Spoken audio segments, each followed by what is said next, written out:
Hello everyone, I'm Susie, the retail pharmacist, also the owner of Sorel Pharmacy. I'd like to thank Edu-Right for giving me this opportunity to share my experiences with everyone.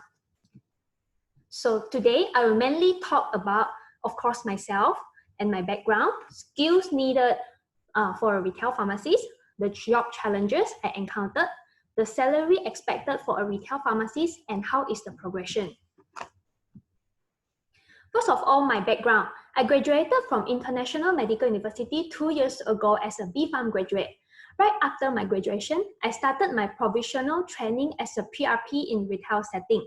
For your information, after you graduate as a B.Pharm, you are not a licensed pharmacist yet. A 1-year provisional training is required to obtain a fully registered license. So I was a registered licensed pharmacy FRP in June 2019. To operate your own retail pharmacy in Malaysia, you need to apply Poison Air license in order to store and deal with poisons. In December last year, I was able to fulfill all the requirements and managed to start up my retail pharmacy in Kuching. What am I doing now? Apparently, lots of you will think that both of these are what I am doing every day, filling prescription by the doctor and dispensing medication. Perhaps I'm doing much more than the above. Retail pharmacists do medication counseling other than dispensing. We need to educate our patient how to use the medication, the indication of it, the maximum dosage of the medicine, the possible side effects the patient might encounter, drug-drug interaction, as well as drug-herb interaction. Retail pharmacists also consult with patients about over-the-counter medicine and general healthcare issues. We assist the community in weight management and smoking cessation. We provide device counseling such as the proper technique in applicating inhaler, glucometer, blood pressure machine to the community as well. To ensure the safety of our patient, there are several rules and regulations pharmacists has to adhere to. For every single poison dispensed, we need to record the general data of our patient and the medication dispensed. Besides, we need to keep track of the temperature of the poison fridge and store. If you think that pharmacist's duty are just about dispensing and counseling, you might need to get your mindset right, because actually there are lots of paperwork we need to adhere to. Next, retail pharmacists maintain and manage inventory and keeping inventory area organized. This includes expiry checking, maintaining the stock level of fast-moving, moderate-moving, and slow-moving products. Coming up with several marketing plans to improve sales is actually part of our job. Besides, we have to liaise with the supplier to order new supplies, comparing and analyzing the cost price of each item to make sure we can get the best deal. This is important for the cash flow of the pharmacy. Lastly, staff management is one of the important criteria to ensure the smooth operation of the pharmacy. I need to ensure that all the working shifts are fully covered with at least one pharmacist with 2 to 3 pharmacist assistants. We need to ensure that all staff maintain pharmacist protocol and procedure. We need to organize staff training on medicine and product to ensure everyone in the team knows the product well. In return, the customer will trust the team more. We also need to be vigilant in every situation happening around in the pharmacy. For example, when there is miscommunication or arguments, we need to make sure the problems are solved as soon as possible. Teamwork is important in a pharmacy as we are working on medication for the community. How I decide to be a pharmacist? Since young, healthcare professionals always give me an insight of having a secure job. Frankly speaking, I want to have a secure job in the first place, and I study a few of so-called the famous careers such as doctor, teacher, dentist, lawyer, and so on. The reason I choose pharmacist is due to the peaceful working ambient. In retail, the pace is not as fast as in hospital. Even though it will be a long way to go, I am looking forward to understand how each and every medicine works in human body. The next question is, what or who influenced me to become a pharmacist?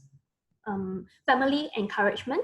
My parents encouraged me to pursue pharmacy also because of job security in the market. Notice my interest in science subject. My parents hope that I can have a career in related field. so I will enjoy my job. Besides, over the year before I enter university, I discovered the increasing demand of healthcare professionals in the society. This is due to the increment of sick people every year in our country. This influences me to take my decision in pursuing pharmacy. Lastly, what consultation I have done before pursuing pharmacy? Firstly, the accessible one, education fair. The representative of different universities from all over the world provide you the complete and accurate information. They are there to even assist you in your application process. There are certain academic criteria that you have to fulfill to apply for the course, depend on the university you select. Therefore, do keep an eye on it and strive your best to achieve the target. You can also consult a working pharmacist to have an overview regarding the career. Ask yourself that is this the kind of job you love before you embark? Because it is a 4-year course, you might not want to waste your time or step out halfway. Next, the skill set needed for retail pharmacists in terms of academic. Pharmacists are highly organized professionals with speaking and listening skills. In Malaysia, pharmacists are required to communicate in 3 main languages. Knowing to speak dialects will be an extra advantage. The language spoken needs to be easy and understandable. Strong language skills enhance good verbal communication to counsel patients on their medication and ensure the correct information is being delivered. Besides, pharmacists also collaborate with other healthcare professionals such as doctor, dietitian, nutritionist for patient care. Even though English is the main language we are using currently, knowing more languages can bring you no harm. In retail setting, retail mathematics is vital. Retail pharmacists deal with lots of transactions each day instead of medication filling. Retail maths involve calculating stock turnover, retail sales, gross margin, and break-even point, as well as interpreting profit and loss statement. Retail pharmacist in Malaysia is also known as a pharmacy manager who have to liaise with the accountant or auditor analyzing annual financial report. Apparently, pharmacy skill is important as a pharmacist currently. Lastly, computer skills. Information technology, IT, is being used to such a great extent in retail and hospital pharmacies all across the country. Pharmacists today need to continually keep our technology skill relevant. We verify prescription in the computer system, enter information into digital customer file, check inventory record, and so on. We also should have a working knowledge of any accounts receivable software which provide pharmacists control over their cash flow as well as workflow. The skills that needed for retail pharmacists in terms of attitude, or I would rather say positive attitude. First of all, being a retail pharmacist, it's important to have a helpful attitude at work, whether that means assisting your pharmacists or your colleagues to accomplish their work. Taking initiative to approach customers in pharmacy so they will be notified their presence.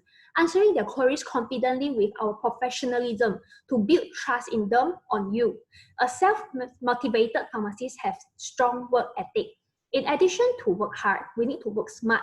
This means learning the most efficient way to complete tasks.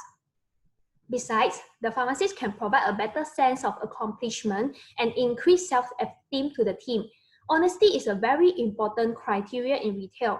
Pharmacists who maintain a sense of honesty and integrity above all else is valued. Good relationships are built on trust. A trustworthy workplace increases the performances and the relationship of the team. Besides, pharmacists should be a good team player, working in collaboration with other healthcare professionalism. Everyone has our own role in the retail, and all of us has one goal, which is create safety and well-being for our customer. Lastly, adaptability. In retail setting, it has to be reminded that it is not an 8 to 5 career. Retail pharmacists work during weekends as well as public holidays. Being able to adapt to this lifestyle is one of the attitudes needed. Next, I'd like to talk about the skill sets needed for retail pharmacists in terms of behavior. Firstly, productivity is a performance measure of both work efficiency and effectiveness. In retail, sadly speaking, usually productivity of a pharmacist is based on the sales performances. However, as a healthcare professional, we still need to uphold our professionalism, but not sales-oriented. Next, job satisfaction is our general attitude toward our professional. Pharmacists should enjoy our job so we are more willing to put in our best effort. The part of my career which made me happy is when I have customers return and thanking me that I helped them in their illness or condition. Instead of solving their problems physically, pharmacists do play a role in helping the society emotionally and mentally. We listen to patient underlying problems and provide counseling to ease their mental burden. The satisfaction is when your patient problems are solved and you witness they are getting better during every visit. Motivation. Pharmacists need to be self-motivated, which direct energy to the career. Lastly, engagement. Pharmacists plays the main role in contribution of the retail as compared to other healthcare professionals. Therefore, pharmacists who have engaging spirit can drive the team to a higher level. Job challenges. The part of my career that I really do not look into or I wish can be better includes staff arrangement. Dealing with people around workplace is always the challenging part. It always comes to the hard part when you need to shift certain staff usual working routine, as this might affect their private routine as well. Even though on-calling is not applicable in retail pharmacies, there is also disagreement happen in the retail when the staff working hour need to be shifted. So extra workload is required for the arrangement. Next is the identification of fast-moving and slow-moving stock. Over the time, retail pharmacies have to be very vigilant to any situation happening around. For example, surgical face masks and hand sanitizer have always been identified as slow-moving items in the market. However, when COVID-19 struck, the demand for both of these items have increased drastically.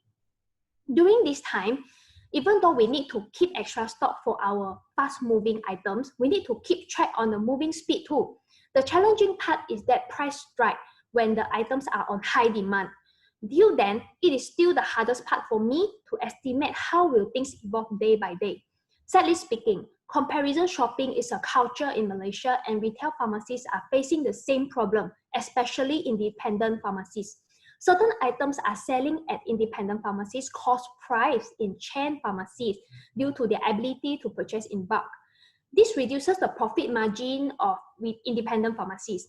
Of course, selling price is not pharmacists' responsibilities to deal with. However, retail pharmacies do face pressure in recommendation where the society has a culture of price comparison. Talking about salary in retail, in East Malaysia, the average salary range based on my own experience is roughly around Malaysia ringgit of 4K to 5K, excluding commission and allowances. Of course, it will be higher in West Malaysia. Next, I would like to talk about the potential progression of my company. The progression plan is rather wide. One of the progression I can think about now is the expansion from being a retailer to a pharmaceutical wholesaler. A drug wholesaler sells poison or OTC in bulk to various retailers for onward sale, while the retailer sells them to the end user. Besides, another progression we would like to impose soon is our own pharmacy branding. Building an in-house brand to be the backbone of my pharmacy can define who we are and what differentiates my pharmacy from our competitors. It is not just about the name we choose or the product we sell. It's about who we are as a whole and what value we can provide to patients. Next, we can take a step to become a franchisor. To start on the path to franchise ownership, we need to consider our goal, our experience, available resources to become a franchise owner, and to what extent we share the business and management philosophy of the operation. It requires a lot of preparation and a strong team to go along this journey. The skills required along the journey of expanding. Firstly, be inspirational. Aspire for excellence and inspire our team to do the same. Set higher standards, which the team can follow. Also, always offer words of inspiration and motivation and celebrate achievement. Next, be a visionary. We create a vision for the progression or expansion and share them with the team. The team member will appreciate being included because it is always feel nice to be a part in the company's future. The journey of expansion is often one of constant self-empowerment. Always be sure to continue going on even when you reach the top. Retail pharmacist progression cannot be achieved by pharmacists who work alone. We have to learn to delegate tasks, put trust in the team to undertake certain tasks or take on responsibilities and allow the team to get on with it. So in summary, overall, do I like my job? Am I happy? Yes, I do like what I am doing now. I love that I have a degree of control and freedom within my career. I work full-time but it's on a flexible schedule. I love my job that enable me to love and care for others. Would it make a big difference if you know what pharmacist really does before embarking into pharmacy course? Actually, no. Pharmacist is not a career, but a responsibility to the community. Before embarking into the course, I admit that I do not have any full picture on this career, but I am aware that pharmacy is an evolving healthcare profession. I enjoy a wide variety of career opportunities. Various pharmacy careers are now available in Malaysia, such as drug information specialist, pediatric pharmacy, compounding pharmacy, and so on. As I mentioned earlier, pharmacists are not only doing dispensing medicine. There are lots more opportunity in the field. If you are interested to switch your working ambient in lab, you might apply to become a research pharmacist. My advice to the potential pharmacy graduate is I would like to encourage for all of you to volunteer or apply for a job as a pharmacist assistant in retail pharmacies. It's important to have some work experience for your resume, and at the same time, it will expand your understanding of what the career entails. Bear in mind that retail pharmacy is not a 9 to 5 working hour career. You might have to be ready mentally that you may need to sacrifice some of your public holiday rest time. However, you will be able to set your own hours if you own a pharmacy. So now will be the Q&A session. So feel free to leave your message down there so I shall answer your questions soon. Thank you so much for listening.